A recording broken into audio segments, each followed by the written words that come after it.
O meu objetivo aqui não é falar tanto sobre transferência de conhecimento, mas ver quais são as abordagens sobre as questões das implementações das evidências e o que é, na verdade, para vocês como indivíduos ou em trabalhos colaborativos com outros, quando vocês estão trabalhando em conjunto e vocês têm uma rede no Brasil inteiro e vocês podem trabalhar com esse desenvolvimento clínico usando essa abordagem nas tomadas de decisões clínicas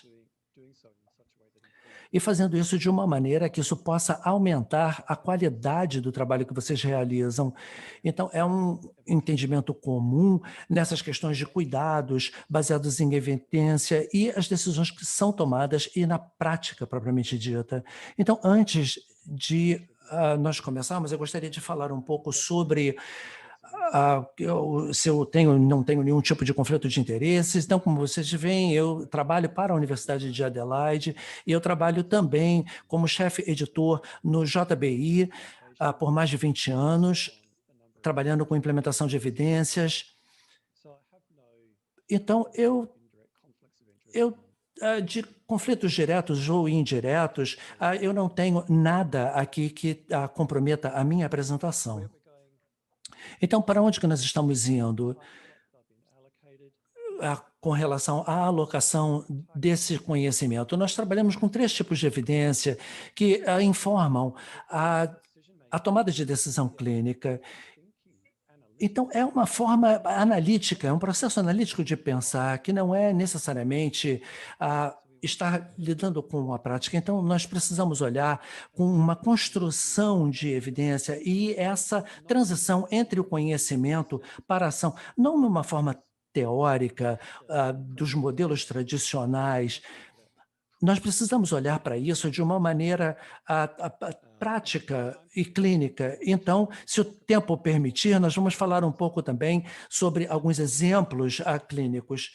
E isso talvez inspire alguns de vocês a trabalhar em alguns papéis mais avançados na prática da enfermagem e também na tomada de decisão baseadas em evidências. Então, para resumir, nós estamos falando sobre 3 tipos de evidência que informam essa tomada de decisão clínica, 3 considerações relacionadas a esse processo de decisão e também uma proposta para o Brasil inteiro que tenha um impacto grande no país de vocês. Então, primeiramente, eu gostaria de falar um pouco sobre o Joanna Briggs Institute. O JBI é uma organização independente de pesquisa nas ciências médicas, junto da Universidade de Adelaide. E nós estamos na universidade desde 2010 e começamos a trabalhar no hospital em 1996. Então, isso parece um tempo enorme. Adelaide é uma cidade muito bonita. Se você tiver uma chance de visitar e vir nos conhecer, é um lugar muito bacana, mas se vocês vierem até aqui, venham nos conhecer. Então, nós temos um grupo multidisciplinar, eu profissionalmente e muitos outros profissionais ligados às ciências da saúde. Então, vocês vão me ouvir falar sobre a nossa visão, sobre a nossa missão. Então, a nossa visão aqui é um mundo naquele que nós possamos utilizar todas as evidências que estejam disponíveis e usar para informar na tomada de decisão num ponto de cuidado para melhorar a saúde e os resultados da comunidade globalmente. Então, as questões da missão, nós também podemos trabalhar, e como vocês podem ver aqui, é sintetizar de uma maneira que transfira e facilite a implementação das melhores evidências disponíveis, por exemplo, nesse tipo de palestra aqui, que eu estou compartilhando o meu conhecimento com vocês para uma discussão, e também para facilitar a implementação dessas evidências relacionadas com o que é viável, com o que é apropriado, com o que faz sentido e efetivo. E isso é parte do que nós vamos falar em alguns minutos.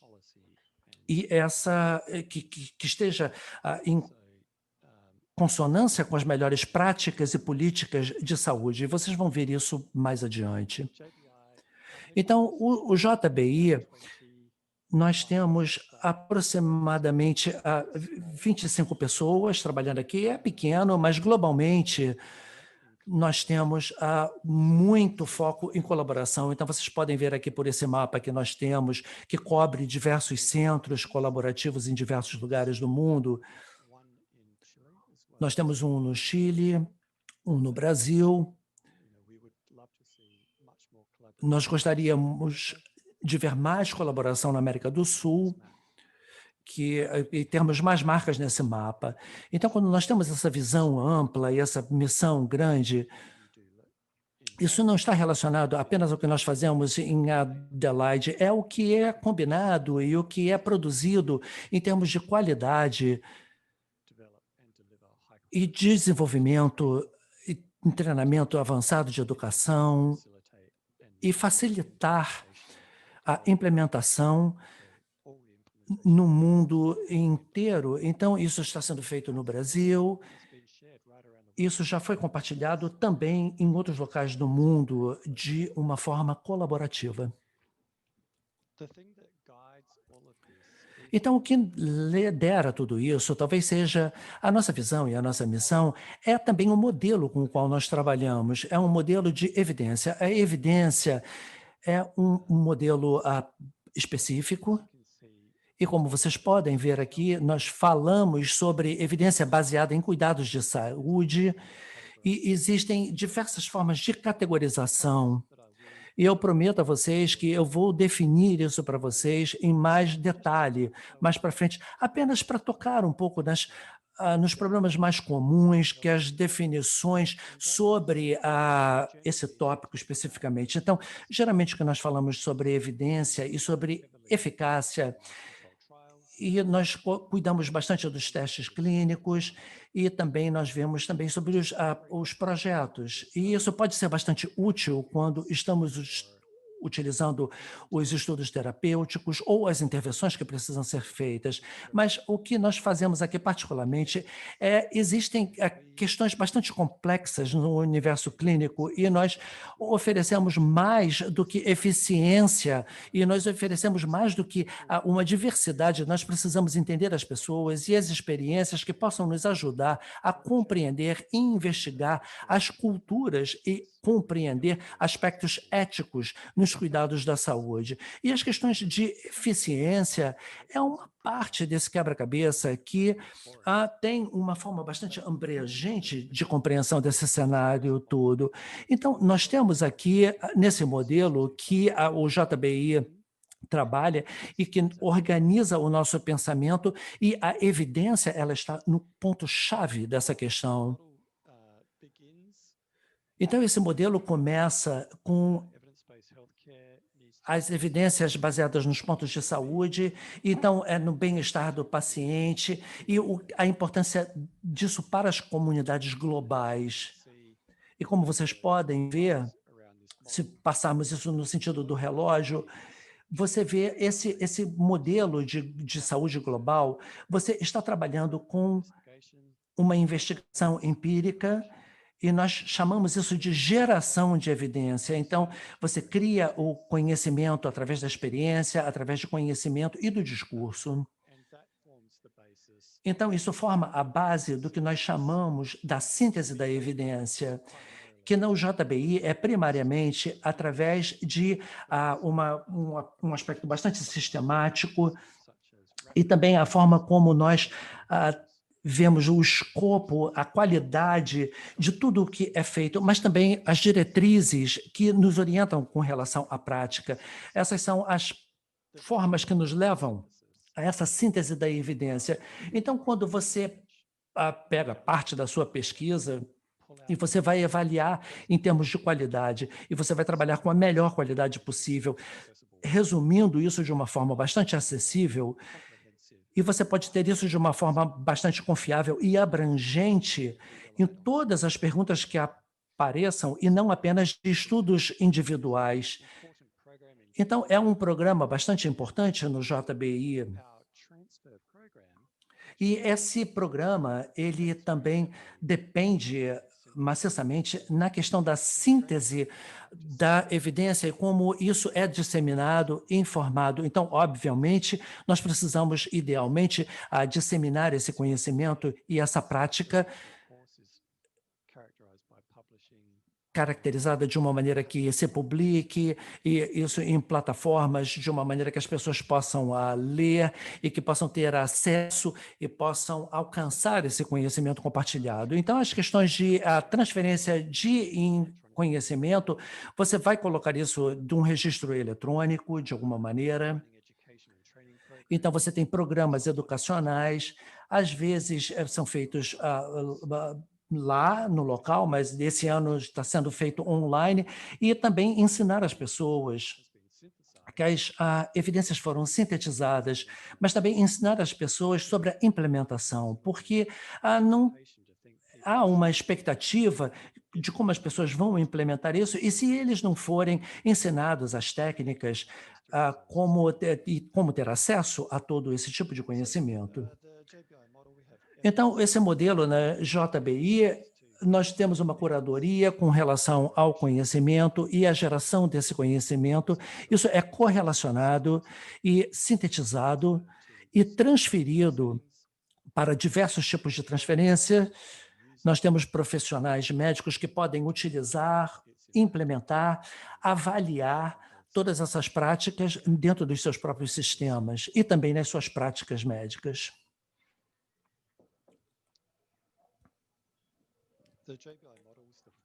Então, isso daqui é o arcabouço, o quadro geral que nós estamos ligados em todas as nossas atividades. Então, eu dei alguns exemplos conforme nós fomos passando para os próximos slides durante essa manhã na conversa com vocês. Então, o primeiro componente dessa conversa de hoje com vocês é com relação ao que é feito no JBI. Então, está com a tomada de decisão clínica. Então, como isto é feito? Nós temos um tipo de conhecimento tipos de conhecimento que podem ser utilizados. Pedro, pode deixar o professor falar. É só um minuto, é que a sua voz não está saindo.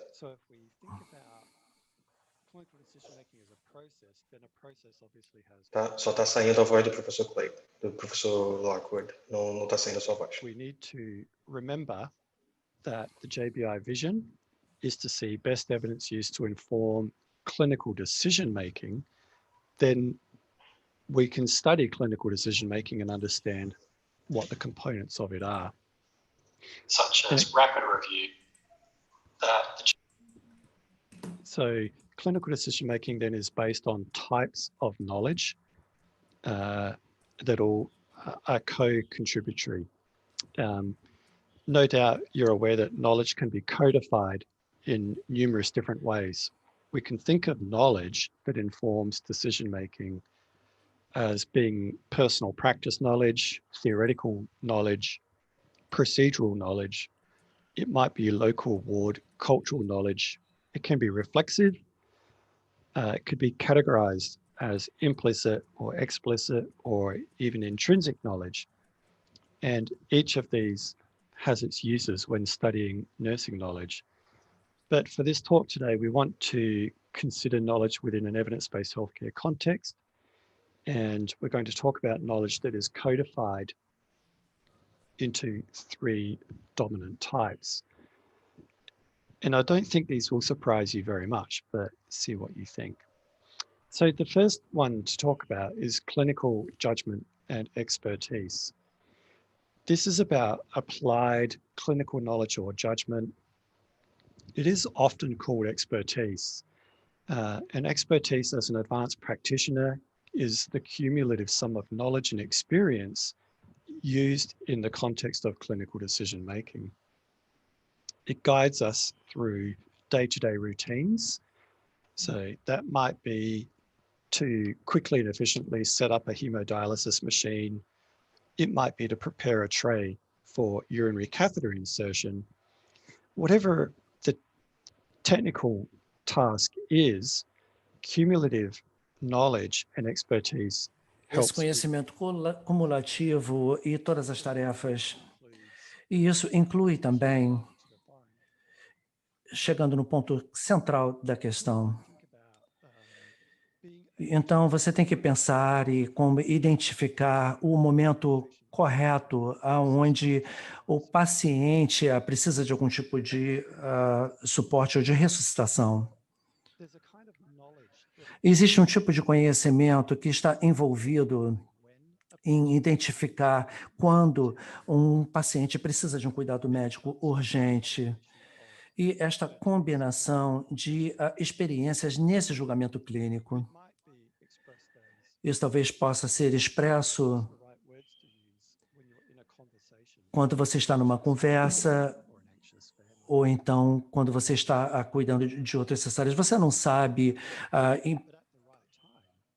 mas existem várias razões que você precisa ter as palavras corretas. E nesse momento é uma combinação de todo o seu julgamento clínico e de toda a sua experiência. Então, o segundo tipo de conhecimento que nós precisamos nos cuidados de saúde é relacionado ao conhecimento do paciente. Então, nós costumamos nos referir às preferências do paciente ou às perspectivas do paciente. Então, isso é uma parte crítica desse conhecimento. Muitos pacientes desenvolvem este conhecimento durante vários momentos e nós, como médicos, precisamos entender as preferências do tratamento para o paciente. Então, nós não queremos um impacto negativo no tratamento que está sendo aplicado para eles. Então, apenas um conhecimento está aqui na tela de vocês. Se o paciente tem asma, por exemplo, e eles estão utilizando um inalador para ver os sintomas, e se isso está funcionando bem, então é fácil de utilizar. Será mais fácil de utilizar ou de prescrever um tipo de medicamento, mas se você for pensar sobre as preferências do paciente, então nós precisaremos, talvez, não tenhamos as evidências suficientes para poder cuidar disso. Então, para o paciente, talvez seja o desenho, talvez, do inalador, é a forma de segurar, é fácil de manipular, é fácil... Qual é o grau de facilidade de uso? Então, eles têm, talvez, algum outro tipo de preferência por um instrumento de pressão ou por outro tipo qualquer. Então, ou eles têm algum tipo de preferência, por exemplo, por um medicamento que é administrado durante um dia, uma vez só no dia, ou uso múltiplo durante o dia, e também auxiliá-los com a técnica. O que eles preferem, quais são as preferências, eles têm facilidade, ou eles têm dificuldade com um inalador, por exemplo, com a questão de limpeza do inalador. Então, esse é o tipo de conhecimento que o paciente tem. A menos que eu fale com o paciente, eu vou entender o que está acontecendo pela perspectiva do paciente. Então, isso é importante, particularmente, sim ou não? Então, existem algumas pesquisas que dizem sim, claro, é claro que isso é importante. Então, se você não conhece as preferências dos pacientes, talvez você tenha uma queda na questão do uso e da eficiência dos medicamentos. Então, nós podemos dizer que uma não aderência, por exemplo, seja para controle de asma, ou se os pacientes tenham uma preferência expressa sobre um medicamento de uma vez por dia ou de 2 vezes por dia, então isso vai influir na aderência ao medicamento, porque os pacientes que às vezes preferem o medicamento uma vez por dia, talvez tenham uma crença negativa em perceber o uso do medicamento e podem achar que o medicamento é intrusivo, por exemplo. E talvez eles prefiram o medicamento sendo ministrado 2 vezes por dia. Então, nós precisamos olhar para alguns estudos e temos um estudo que não é de muito boa qualidade em particular, mas que eu posso falar e apenas para efeitos de ilustração, porque as preferências do paciente são muito importantes para as decisões clínicas.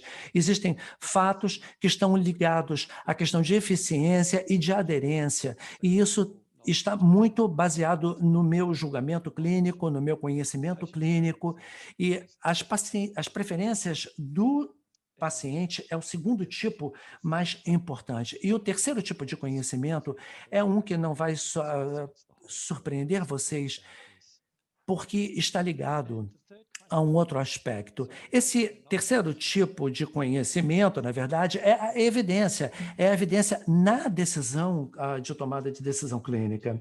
Então, simplesmente apenas para descrever a evidência, é um conhecimento empírico, ou é um pouco diferente sobre a experiência do conhecimento. É um pouco mais difícil de você ter acesso a isso, porque as pesquisas elas vêm de fontes diferentes, que às vezes são difíceis de termos acessos nos pontos de cuidado.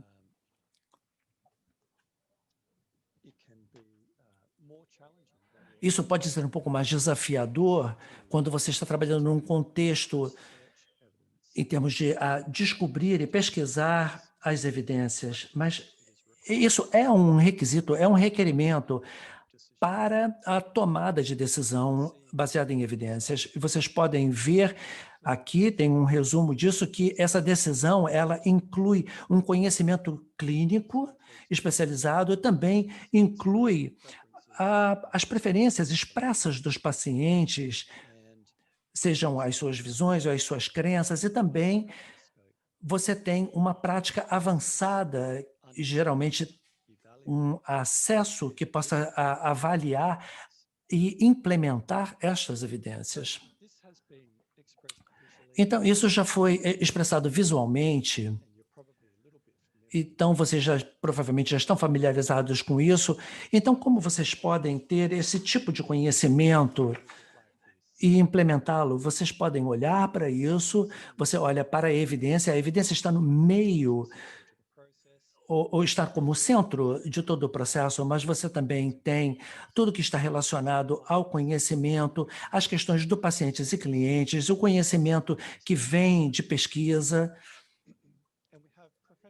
E nós temos também um conhecimento profissional, e que você tem aqui as práticas, as habilidades e os julgamentos do profissional. Então, essas três coisas juntas são três ingredientes para essa tomada de decisão clínica baseada em... Mas o que nós queremos dizer, o que é mais apropriado e mais adequado, é a letra E desse aspecto aqui, é o coração da evidência. Visibilidade, tornar isso visível, a qualidade de você cuidar disso fisicamente, culturalmente, financeiramente, todos esses aspectos dos cuidados de saúde. Precisa estar apropriado, isso vai investigar os aspectos éticos e culturais em contexto, e isso é um trabalho qualitativo, etnográfico, fenomenológico, e você tem diversos estudos que abordam isso. E os aspectos de viabilidade são aspectos que estão ligados a questões do que é possível. Pode ser econômico, mas também pode ser qualitativo. No que faz sentido, isso está ligado à experiência pessoal de cada um, às opiniões, aos valores, aos pensamentos e às crenças dos pacientes. E isso é um aspecto qualitativo. E as questões de eficácia. É uma pesquisa que vai investigar a relação entre a intervenção e os resultados clínicos.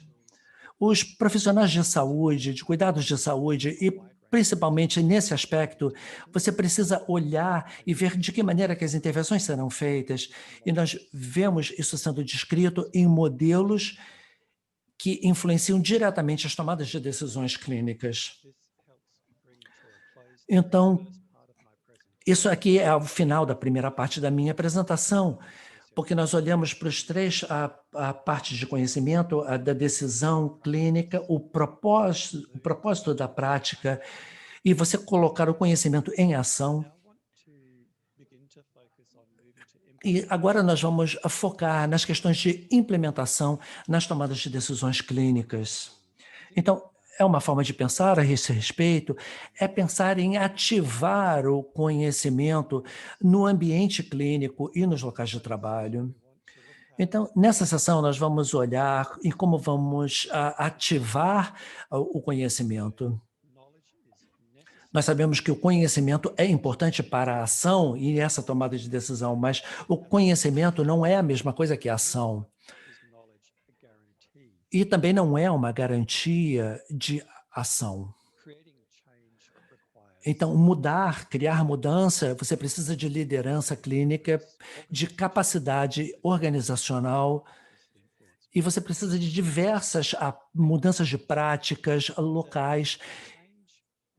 Então, a mudança aqui ela vai ser mais ou menos eficiente, dependendo do processo que é utilizado. E você faz com que essas mudanças aconteçam. Então, por exemplo, se eu quiser apenas dizer às pessoas qual é a coisa certa para fazer, é isso talvez não seja tão eficiente como uma estratégia. Porque eu tenho o conhecimento e as pessoas precisam ouvir o meu conhecimento, mas se eu disser para eles a forma certa de fazer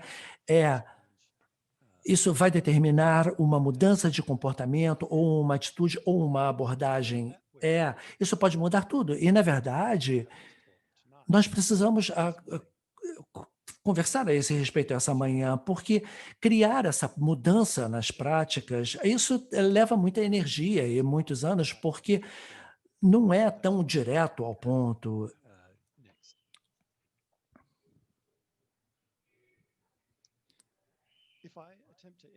Então, se eu quiser implementar mudança na tomada de decisão,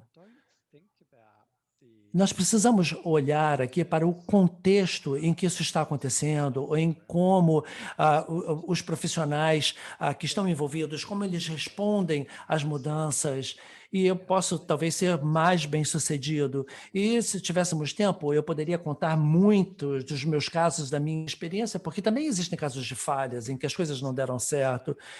Então, é fácil de dizer que mudança, você precisa de 3 ingredientes, basicamente. Nós precisamos de um entendimento e uma consideração do comportamento humano, essas características desse comportamento humano. É claro que nós precisamos entender também o que é liderança na área de enfermagem e precisamos pensar também em mudança de processos que sejam acessíveis, tenham baixo custo e que sejam sustentáveis. Então, tudo isso é importante porque entrar com uma nova tecnologia, introduzir uma nova tecnologia, não é apenas sobre a tecnologia, é sobre quais são os procedimentos, é sobre como os clínicos vão utilizar e como vão fazer bom uso disso, que talvez possa economizar tempo ou melhorar a qualidade do cuidado. Então, vemos como os profissionais se sentem e entendem e se relacionam com essa tecnologia, por exemplo.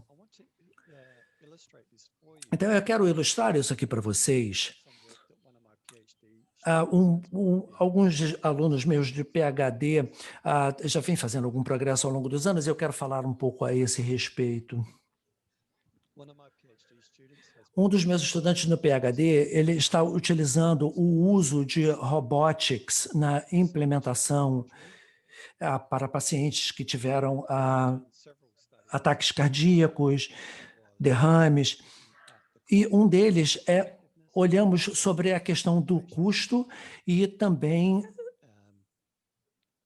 sobre a eficácia. Então, existem estudos econômicos que lidam. Algumas pessoas tiveram problemas sérios e tiveram efeitos colaterais e muito graves, e também esses estudos lidavam com os aspectos de recuperação. Então, existem alguns aparelhos que são muito bons e foram vistos pela sua análise que podem utilizar no treinamento do paciente. você pode ver um médico ou um clínico que possa ter um cansaço muito grande, pode ficar estressado com o tratamento, mas os robóticos, o uso de robôs, podem ajudar de uma maneira organizacional nas questões de mudança de transporte e também nos resultados gerais do desenvolvimento. Então, como isso vai ser organizado e como isso vai ser entregue para o paciente? Existem várias organizações que estão utilizando isso baseado em evidências. Talvez isso não impacte a prática, mas então os meus alunos de PhD, numa segunda parte, eles começaram a trabalhar com estudos qualitativos. Então, por que isso não estava sendo eficaz? E quando nós já estávamos trabalhando, e isso deveria apresentar resultados, mas isso foi baseado com as questões dos dados que foram coletados e com o uso dos dados. O que eles descobriram aqui foi, se os robôs forem implementados sem consulta e sem engajamento entre o paciente e os clínicos, então as pessoas não vão considerar isso como confiável. E, às vezes, os robôs foram apresentados sem nenhum tipo de consulta com as pessoas que estavam trabalhando, ou com a capacidade, ou não tiveram o treino suficiente para conduzir, ou a logística, como você faz a transferência de um paciente de manhã, cedinho, de uma enfermaria para uma unidade de reabilitação que está fora do hospital, por exemplo. Então, você precisa de muito espaço para poder movimentar esses equipamentos. Então, esses especialistas em reabilitação, nessa área especificamente, eles perdem um pouco do valor como clínico. Por quê? Porque os robôs estavam fazendo o que eles deveriam estar fazendo. Então, é interessante ter essas evidências, mas nós precisamos ter isso de uma maneira bastante abrangente para poder entender aí como vamos ativar essas tomadas de decisões. Então, o que nós vemos desses estudos de PhDs é que boas intenções e boas presunções baseadas em práticas, em evidências, quando você está trabalhando com a implementação, nós não devemos simplesmente ter ideias, nós precisamos trabalhar com o conhecimento, implementar e ajudar essa prática de tomada de decisão num modelo eficiente baseado nas evidências. Então, isto é muito importante. Então, é por isso que é tão importante nos guiarmos nessa direção baseada em evidências.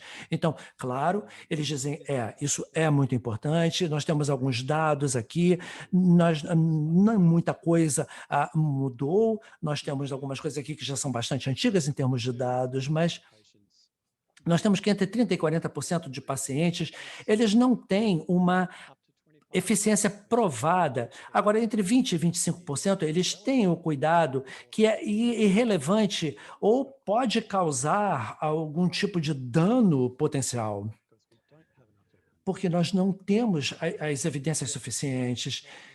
Então, quando nós trabalhamos com essas evidências nos cuidados de saúde, isso é um desafio muito grande em termos de otimizar o cuidado, os resultados e também todos os custos que estão associados. Então, geralmente, nós pensamos que a enfermagem tem um custo que pode ser fornecido, não necessariamente em salários, mas quando nós pensamos na prática da enfermagem, muito do que nós fazemos como enfermeiros talvez tenha um custo menor, mas tem uma frequência mais elevada. Em outras palavras, o que eu quero dizer aqui é que tem um outro tipo de custo, porque nós fazemos algo muito frequente, com bastante...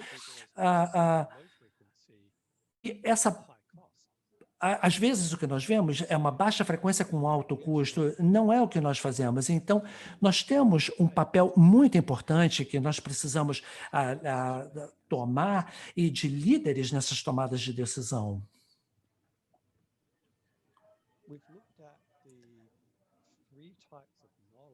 Então, nós vimos os 3 tipos de conhecimento, que é o julgamento clínico e a experiência e a preferência do paciente, e também essa evidência empírica.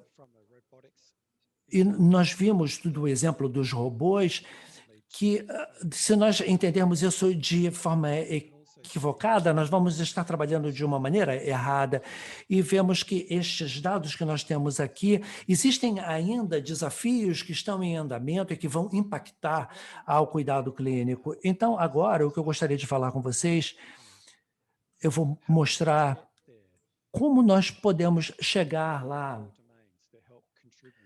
O que podemos fazer para contribuir nessa transição, nessa tomada de decisão e tornar isso ação nesse processo de decisão baseado na evidência?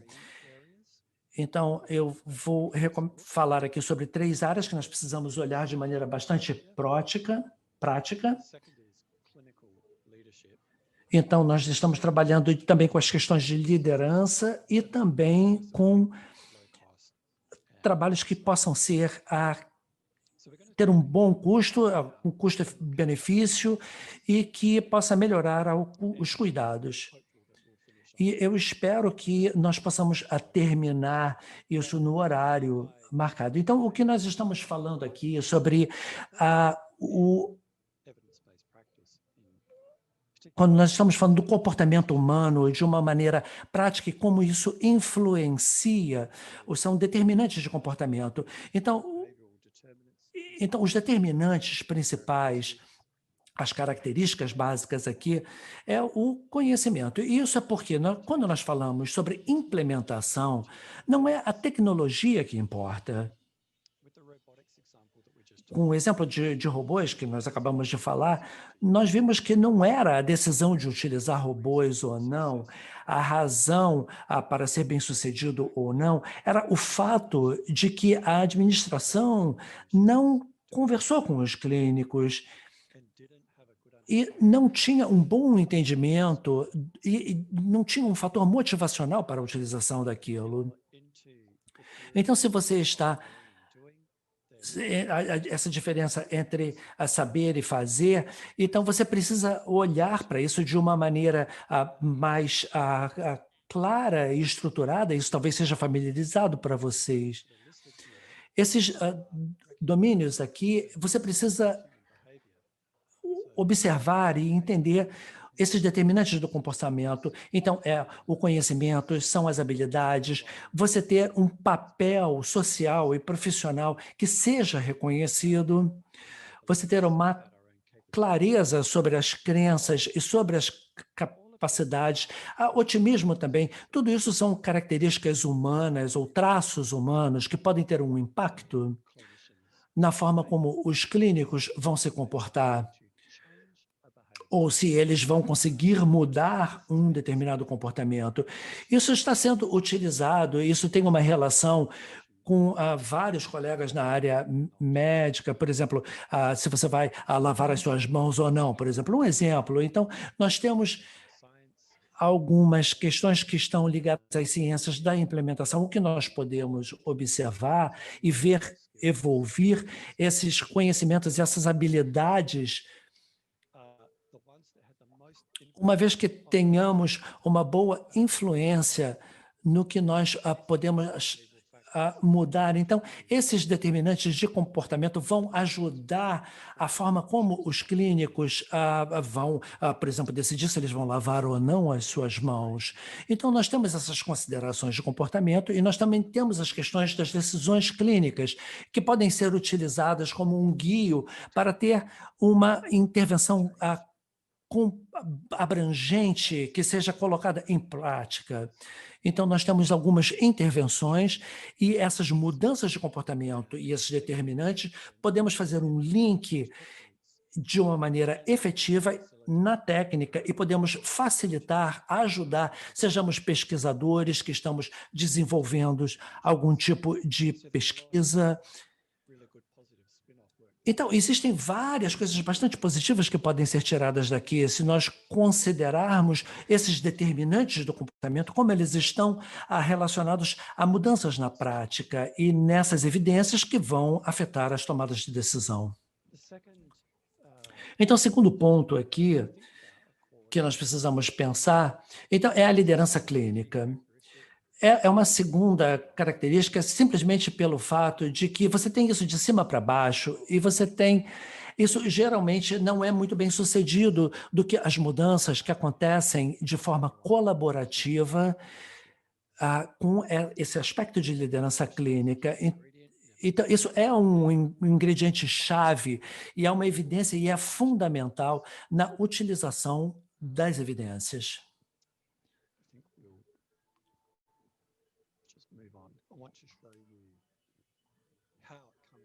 Então, como isso tudo se junta?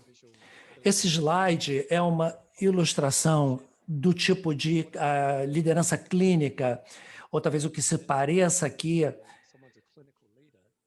quando nós falamos do líder clínico, você trabalha com... Você precisa desenvolver essa noção.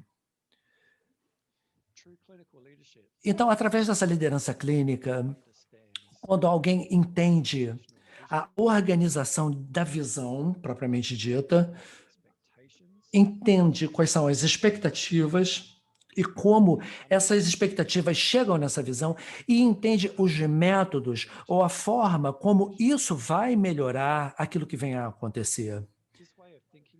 Então, essa forma de pensar nas questões de liderança em enfermagem é, de certa forma, bastante inovador. E isso já estão sendo feitos investimentos em desenvolver esses líderes clínicos e essas práticas e habilidades na evidência, como isso será transferido e como isso vai dar um quadro maior de como você vai trabalhar com essa abordagem e como isso vai modificar toda uma organização. Então, essas práticas avançadas de enfermagem, nós vemos o papel dos enfermeiros nas decisões e nós vemos as questões da experiência, a forma de pensar e vemos também como isso tudo será colocado em prática e a maneira como efetivamente e de forma segura essas mudanças serão implementadas. Então, essas práticas avançadas da enfermagem, num contexto especializado, as pessoas são... conta-se com essas pessoas e é esperado delas terem um entendimento maior das práticas. Então, as nossas práticas especificamente aqui, em termos da liderança, estamos orientados pela liderança, porque existem várias nuances de prioridades da forma como isso é organizado na prática. E isso nos dá essa capacidade de implementar isso, mas precisamos organizar as nossas expectativas, entendimento da visão e a forma como isso é implementado. Talvez vocês estejam se perguntando, então qual é a necessidade maior em termos de tomar as decisões baseadas em evidência? Então, isso me leva ao terceiro ponto aqui, e é sobre isso que eu vou falar agora, sobre a questão de mudança dos processos que sejam acessíveis, baixo custo e sustentáveis. Então, provavelmente, isso é evidente que nós precisamos de mudanças nos processos, nós precisamos de enfermeiros que entendam isso e que isso seja mais barato, claro, e que isso resulte numa mudança sustentável, é óbvio. Mas muito disso explica o que nós estamos fazendo e a frequência com que estamos fazendo isso. Então, esses resultados vêm de uma pesquisa. Você pode olhar que nós trabalhamos com aproximadamente 3.000 enfermeiros e tivemos uma resposta de 37%, mas tiveram algumas descobertas muito importantes aqui, e isso é... As enfermeiras precisam de evidência para informação da tomada de decisão pelo menos 1 ou 3 vezes por semana.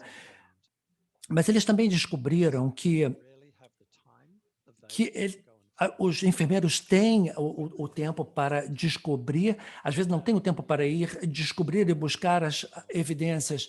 E então, às vezes, eles não têm tanta a confiança em si mesmo ou não têm todas as habilidades, não sabem como pesquisar e talvez nós não tenhamos acesso ao conhecimento e às ferramentas que nos ajudem a descobrir e extrair as evidências. Então, nós não temos aquele saber, o know-how essa leitura a crítica e transferir esses resultados e colocar isso em prática. Como nós vamos saber que esses enfermeiros têm esse acesso ou não, ou entendem ou não? Então, nós precisamos transmitir essa confiança e incentivá-los a compartilhar isso com os colegas.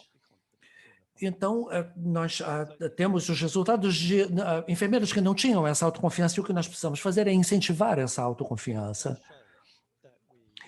Então, o que nós vemos é que nós temos vários benefícios associados quando as informações estão alinhadas, acessíveis, com as práticas dos enfermeiros, e isso torna a prática sustentável. A última parte do que eu vou falar é uma questão de uma auditoria e de um feedback. Então, eu vou cobrir um pouco sobre isso aqui. E, geralmente, nós conseguimos terminar isso daqui no horário.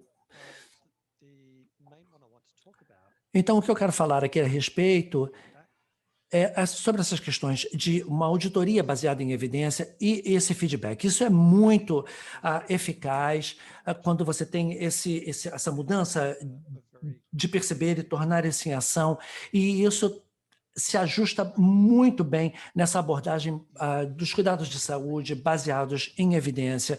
Então, você precisa trabalhar com algumas auditorias na organização, e você tem que focar em pequenas mudanças que sejam escaláveis ou que sejam rápidas, e você tem também todos os indicadores baseados em qualidade. No JDI, o que nós geralmente nós trabalhamos com indicadores de qualidade e também com indicadores baseados em evidência, e qual é a rapidez com que essas evidências externas elas se tornam implementadas em ação. E a maioria dos enfermeiros são bastante familiarizados com esse tipo de modelo na melhoria da qualidade. Então, você tem métodos de observação e como você vai avaliar o cuidado em termos de estruturas e de processos, e também todos os resultados, os indicadores que aparecem como resultados. Então, existe muito apoio nesse processo de mudança, de transferência de conhecimento para a prática, e muitos enfermeiros estão familiarizados com esta capacidade organizacional e que dê apoio à mudança. Então, com relação aos modelos nos cuidados de saúde, vocês podem observar que essa metodologia de implementação que é utilizada no JBI, em termos de implementação, nós estamos falando sobre uma análise do contexto e também um processo de avaliação, e tudo que eu estou falando aqui é baseado no processo do JBI. Então, nós utilizamos esse modelo em termos de seguir a implementação dentro de alguns métodos. Então, nós temos um programa de bolsas e temos outros processos também de aplicação clínica, e como essa qualidade de implementação nos cuidados baseados em saúde, e todo o que é utilizado para conseguirmos isso. É claro que este é um mecanismo para engajar e sustentar e construir isso e facilitando de uma forma interna. Então, vamos parar aqui alguns minutos para ilustrar para vocês como isso funciona em alguns exemplos práticos. Então, essa implementação, de acordo com a perspectiva do JBI, Isso tem a ver com as habilidades, com os recursos, desenvolver processos de mentoria que facilitem. Então, nós temos 3 tipos de conhecimento que são trazidos juntos agora para as pessoas que estão trabalhando. Então, nós temos a experiência do clínico e nós temos a experiência dos pacientes e a forma como tudo isso é implementado e, é claro, utilizando esses processos combinados que fortaleçam a liderança clínica. Agora, sair do conhecimento para a ação, nós precisamos ter um processo definido de mudança, entendendo qual é o tipo de intervenção que vai ser trabalhado com as pessoas e como esse processo de mudança será implementado. Os aspectos de liderança clínica precisam ser fortalecidos, utilizando esses processos de mudança que sejam acessíveis, claro, com custo baixo e que sejam sustentáveis. Então, eu também gostaria de falar aqui, nesses aspectos de implementação, você tem uma experiência, uma recompensa da experiência de maneira clínica e acadêmica, e você tem esse aspecto de valor, de reconhecimento, porque você vê o resultado acontecendo, e não apenas na parte prática, mas também pela parte acadêmica, porque você vê as pessoas envolvidas e você vê as publicações sendo feitas e você vê os resultados sendo divulgados. Então, esse é o ponto de vista do JBI. Agora, quando nós olhamos para um programa de implementação internacional e nós temos essa prática, melhores práticas, uma abordagem das melhores práticas e como isso é feito de maneira global nos cuidados de saúde. E nós podemos voltar a isso daqui numa outra ocasião, mas é apenas para ilustrar alguns dos exemplos que nós temos.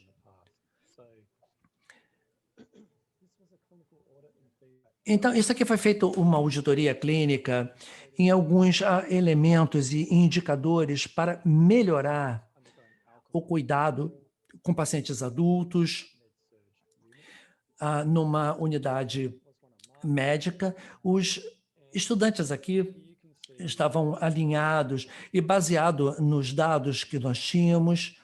Você tem aqui em cores marrom e em cores mais leves. Então, você tem os dados que estão mais em azul, que são os dados do acompanhamento.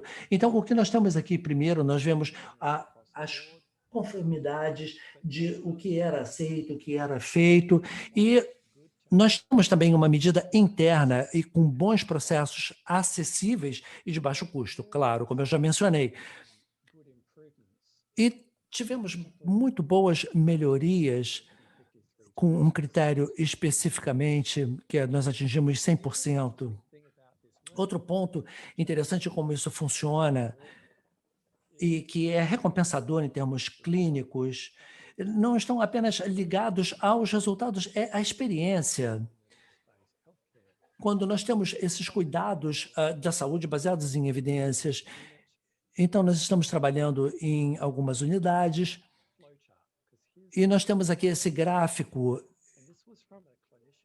Isso daqui é pelo ponto de vista clínico, num projeto que foi apresentado.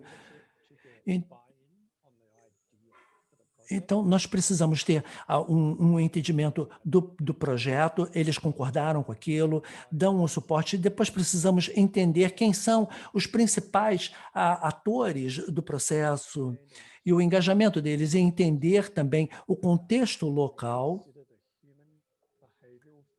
Esses são aqueles fatores de comportamento humano e o planejamento e como o piloto do projeto vai ser implementado e depois entregar uma intervenção que seja abrangente e que responda a todas aquelas necessidades que haviam sido identificadas lá atrás. Então, de uma perspectiva de implementação, isso nos leva,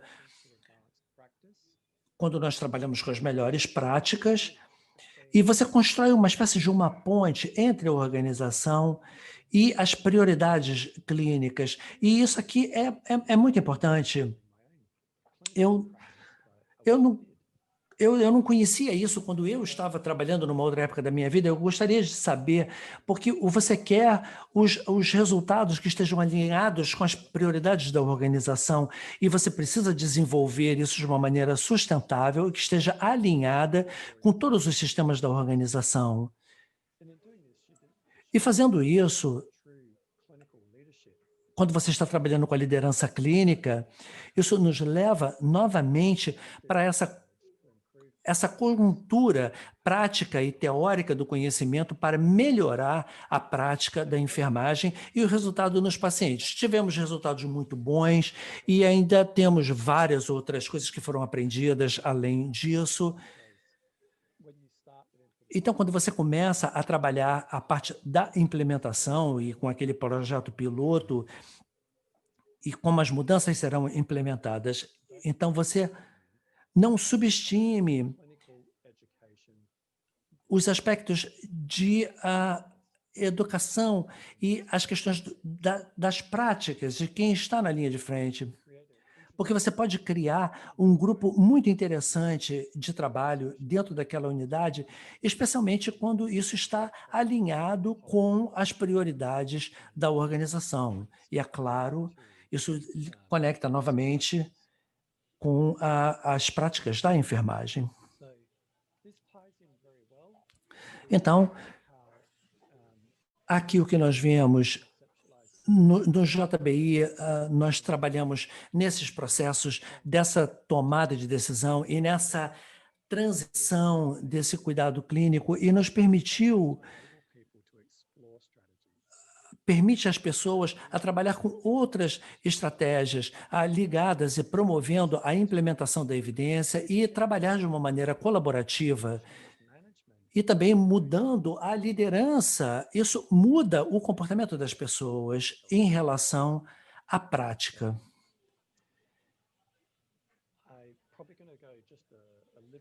Então, eu vou seguir aqui mais um pouquinho. Se vocês quiserem ir mais rápido, se você quiser ir rápido, vá sozinho, mas se você quiser ir mais longe, vá com alguém.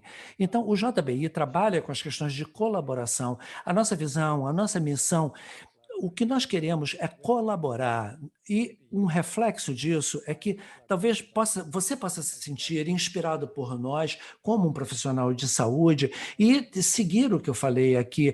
Eu fico bastante feliz de dar qualquer outro tipo de informações para vocês. O impacto nessa abordagem do JBI é porque você vai aumentar a capacidade, você tem uma decisão, um processo de decisão informada, com o uso do conhecimento, e você também tem um impacto direto nos sistemas de saúde. E nós trabalhamos também buscando parceiros locais e globais. Então, aqui o que é importante é a questão do indivíduo, da organização no nível global. Então, eu gostaria apenas de terminar aqui. Muito obrigado pelo tempo de vocês hoje. Eu espero que tenha sido uma boa experiência e que, se vocês quiserem saber mais sobre todos os aspectos do que nós fazemos no JBI e tiverem alguma pergunta específica, vocês podem entrar em contato comigo. Eu estarei aqui disponível e muito feliz de responder. Muito obrigado a todos.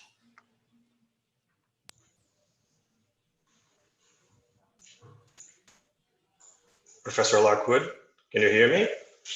Yes. Professor Lockwood, o senhor pode me ouvir? Thank you so much for your conference. Muito obrigado pelas suas palavras. It was such a pleasure to hear you. Foi um prazer ouvi-lo. We hope next time we can have you here with Esperamos que us da in próxima Rio. vez o senhor possa estar conosco aqui no Rio de Janeiro. Eu adoraria estar aí. Então, dentro desse tempo que nós tínhamos aqui, foi uma palestra um pouco rápida. Well, thank you so much. Muito obrigado. Damos por encerrada a conferência de abertura do 27º Pesquisando Enfermagem. A quem está acompanhando ao vivo, o vídeo com a tradução para o português será publicado em breve. Contamos com a ativa participação de todas e todos no decorrer do 27º Pesquisando Enfermagem, da 23ª Jornada Nacional de História da Enfermagem e ao 20º Encontro Nacional de Fundamentos do Cuidado de Enfermagem. Bom evento.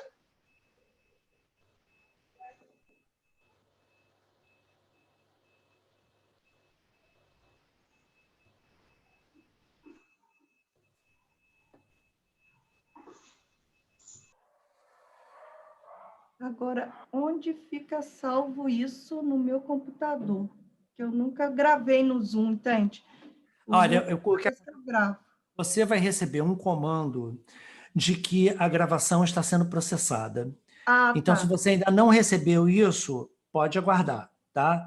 Aguarda, porque você vai receber um comando dizendo a sua gravação está sendo processada, não sei o quê, tarará, tarará. Aí ali você vai ver. Aí ele vai gerar para você quatro arquivos, né?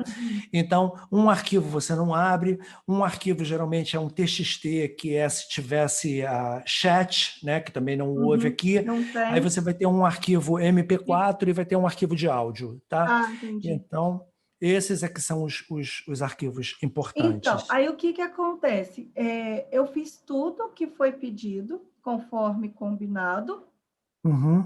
Tá lá, olha a foto para você ver, por gentileza. A foto no Zap? No seu WhatsApp. Tá. Tá. Estou vendo aqui. Ao vivo, 22h37, aí tem a data de transmissão, aí tem... Eu realmente, Ana... Viu? Tá tudo direitinho, conforme você me explicou, coloquei o português, tudo bonitinho, porém não saiu. Então, eu acho que, assim, independente do fato disso ser... Calma rapidinho, meu Google está falando comigo. Independente do fato de que tem que ter o streaming e não sei o quê, na verdade, quando as pessoas, assim, você tem um grupo de pessoas, olha, vai estar sendo divulgado, tá, vai ter o evento, tal, a abertura do negócio, e você vai assistir live por aqui. Você abre aquilo ali e bota todo mundo para assistir live pelo Zoom, entendeu? Fica tão mais fácil. É impressionante como fica mais fácil o processo. Sim, o problema é que o que acontece é um evento aberto. E aí, como tem que ser público para todo mundo, vamos supor que eu divulgue esse link para qualquer pessoa. Aí,